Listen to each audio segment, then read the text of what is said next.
We're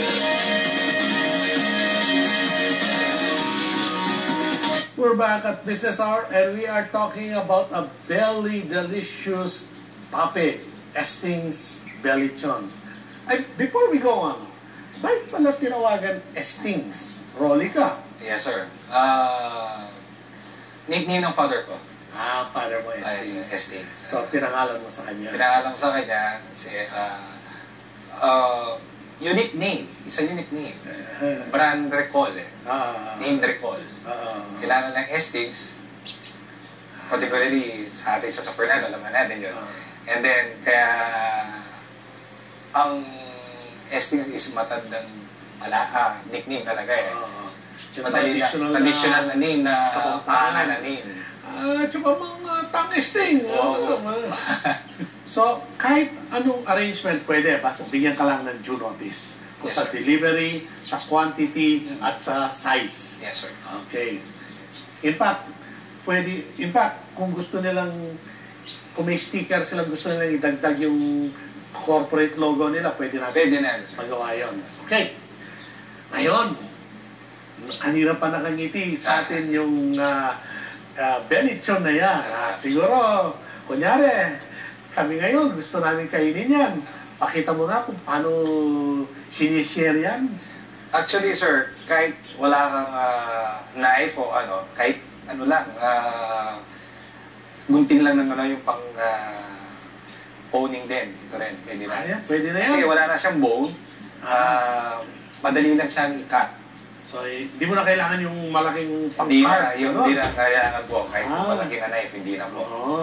Ito lang, kahit dala-dala mo, kahit nasa party ka o nasa beach ka, kahit ito lang dalhin mo. Tapos, okay. Ano lang sa gitna lang naman crunchy. Ay, narinig niyo yun? Crunch.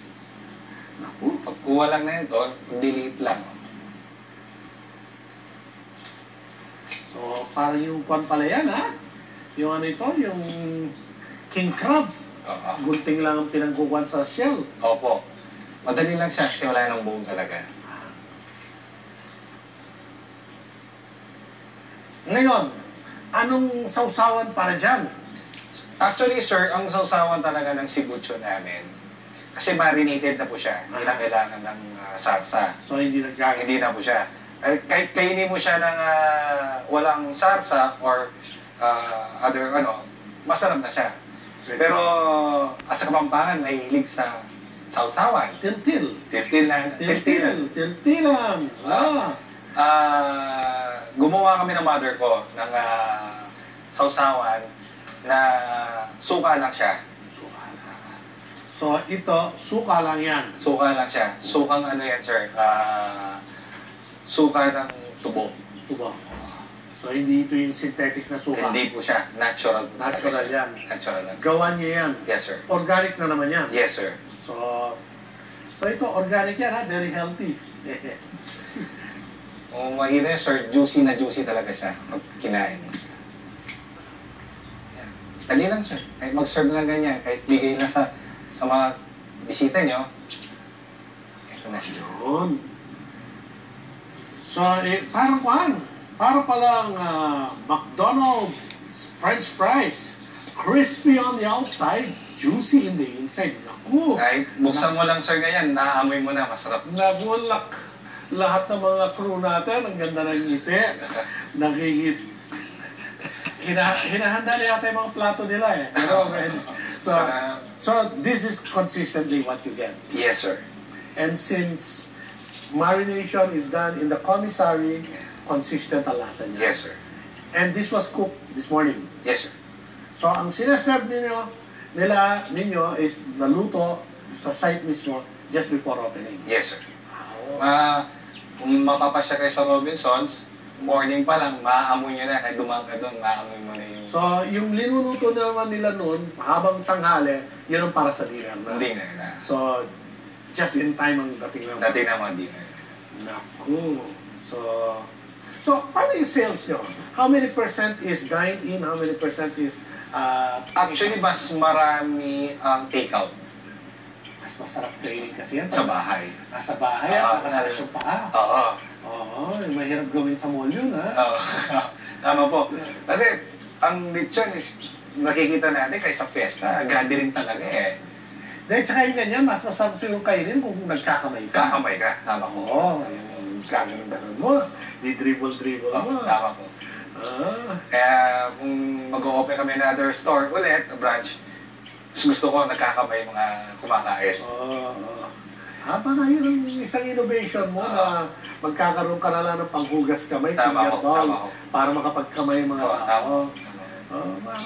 Parang pa yan eh, parang alimango, mas masarap pag kinakamay. So, right now you have one branch in Robinsons. May balak kayo mag-expand? Yes, sir. By next year, magkakaroon kami ng branch sa Angeles City, so sa town proper. Sa downtown? Downtown. And then, San Fernando also. San Fernando, oo. O nga naman, kawawa naman San Fernando. Opo, dami nagre-request sa amin, mga taga San Fernando, lalo sa Facebook page namin, nagre-request mga taga Olongapo, Bataan, so, Pangasinan. Umabot ka, ha? Opo. So, paano yan? They go all the way here to... Mga iba ho, may makamag-anak sila dito, pinapabas nila. Bibili sila ng 4. I-wrap nila doon, tapos ipapabas nila from going to La Union. So, ganun, ha? Oo. Tapos, pagdating doon, mainit pa daw. Kung yung... Eventually talaga, nakakulip talaga sa yung balat. Medyo kukunat siya. Pero hit niya lang na daw. Hit. So, may instruction naman kami kapag kumunat naman. So, pag kumunat siya, don't despair. Yes. Hit mo lang. Hit mo lang. Para makuha mo yung... Crunchy ulit. Kasi may ibang tao talaga, gusto nila talaga yung malutong. In fact, may kakilala ko, hindi siya magkakain kung walang malutong. Kung wala siya makitang malutong, kahit potato chips, kailangan yung malutong. Kasi, di ba, sarap na nun. Okay. So, you will now go into San Fernando, Angeles. Pero ito mga fully owned pa rin sa inyo. Now, the famous F4. Wala ba kayong balak mag-franchising eventually? Nasa ano namin yan, nasa project namin yun, to franchise, also franchisee. Mga surrounding areas na rin. Marami na nagtatanong sa amin, hinihingi na lang namin muna mga letter of intent.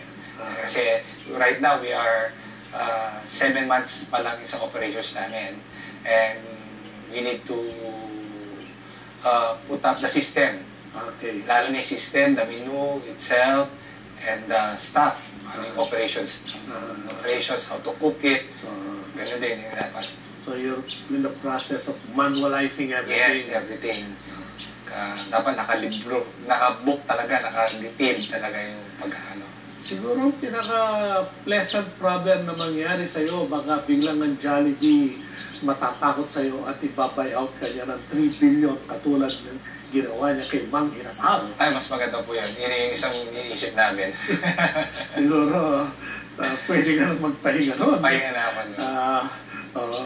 Mag-newscast na lang ako. Newscast. Although, I cannot imagine, siyempre, this thing clicks and takes off.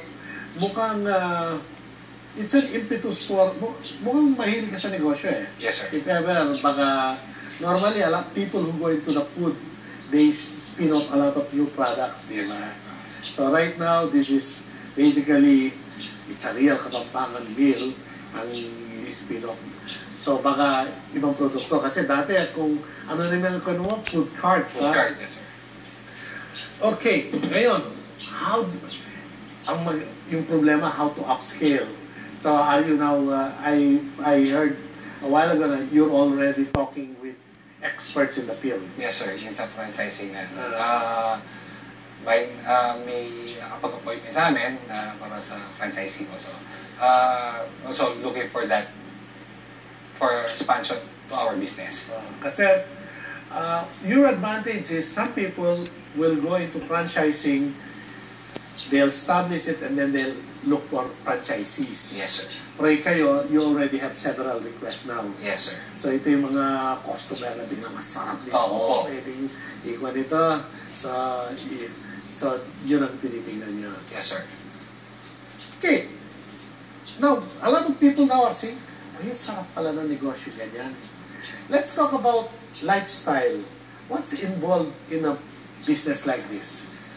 Ano yung requirement niya sa time mo? Actually, ako pa rin nagdidibone sa mga to eh. So, ako pa rin, manually pa rin ako.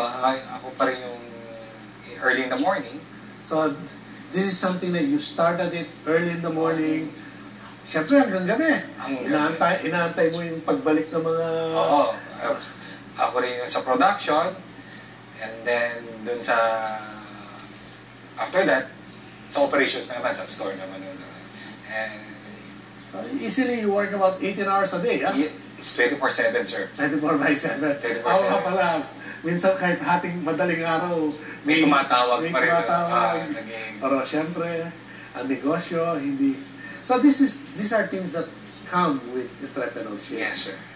Pero, ikaw, you've worked with a company before, a multinational, and you spend hours there. How is it compare? Is it more rewarding now to have your own? Yes, sir. Most rewarding talaga. Kasi, ito yung passion eh. Kapag compared to the corporate world, it's like not a slave, but eventually you learn from them. Yung policy, procedure, operations, doon mo makuha yung concept mo eh. Doon ka mag-build eh. Right now, nagnegosyo ka, mas discipline ka na ngayon eh. Kasi ito yung kinabukasan mo, ito yung vision mo, ito yung passion mo na to build for your family also. You keep mentioning that word, passion. I think critical na elemento yan, ha? Yes, sir. Kung wala yung elementong yun, hindi ka tatagal. Hindi ka tatagal. Pero kwan, it must have been helpful also to work with a multinational. Yes, sir. The discipline that came with that. Lalo na yung field ng pharmaceutical, very competitive. Yes, sir. Lalo na. Sa marketing, the promotion. Saka yun. Makulit sila sa reports, di ba? Opo, lalo na yun. Which is probably why ikaw matapang kang to run into a business na may mga branch operations. Because you have seen how they control from a central office several operations. Tama. Yes, sir. Okay. Ngayon, naku, naubusan na tayo ng oras. Gusto na nila matapos para makain na nila yan. So, any closing message para sa mga audience natin, Rolly? Yun lang, sir. This is a new business, a new concept for lechon ito. It's a boneless lechon. You should try it. We are open at 9 a.m. to 10 p.m. at Robinson's Angeles. You can order through our Facebook page and also inquire Estates Belichon. And our number, you can personally call us at 0915-351-7349 and also 923-747-6442. Okay. Thank you very much. And if I may be allowed to make a fearless forecast, it's a new product, we have a new entrepreneur, and it's going to be big. Abangan ho ninyo ito. And it's proudly from Pampanga. Okay, with that, we put to an end another episode of Business Hour. This is Dr. Frankie Villanueva inviting all our audience to learn and earn with Business Hour.